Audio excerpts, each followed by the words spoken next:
Hi friends,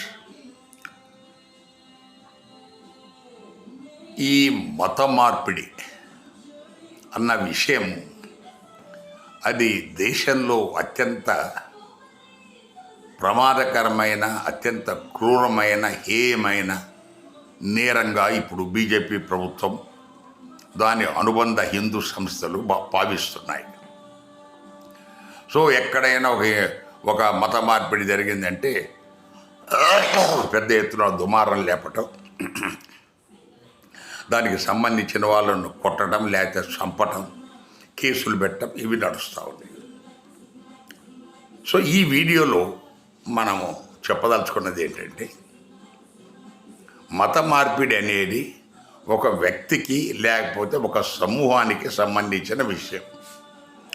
ఒక ఊరిలో ఒక వ్యక్తి కానీ, ఒక 5-6 మంది వ్యక్తులు కానీ మత మార్పిడి జరిగిందనుకోండి, దానికి సంబంధించిన కంప్లైంట్ ఎవరు ఇవ్వాలి?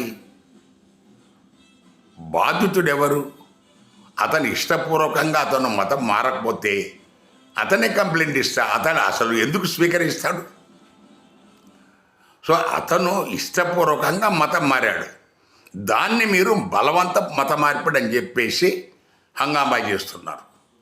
సో ఈ వీడియోలో ప్రధానంగా చెప్పదలుచుకున్నది ఏంటంటే, ఎవరో హిందూ సంస్థలు కంప్లైంట్ ఇచ్చినంత మాత్రాన పోలీసులు కేసు రిజిస్టర్ చేయటం అంటే అది చట్టవిరుద్ధం, దుర్మార్గం.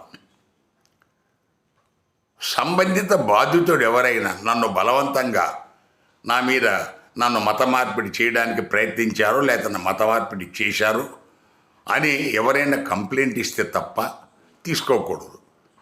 సో దీన్ని సమర్థిస్తే కోర్టు, హైకోర్టు కానీ సుప్రీంకోర్టు కానీ మీరు రాజ్యాంగబద్ధంగా మీరు తీర్పులు చెప్పటం లేదు, మీరు మనకు రాజ్యాంగానికి వ్యతిరేకంగా తీర్పులు చెబుతున్నారని ప్రజలు భావించాల్సి వస్తుంది.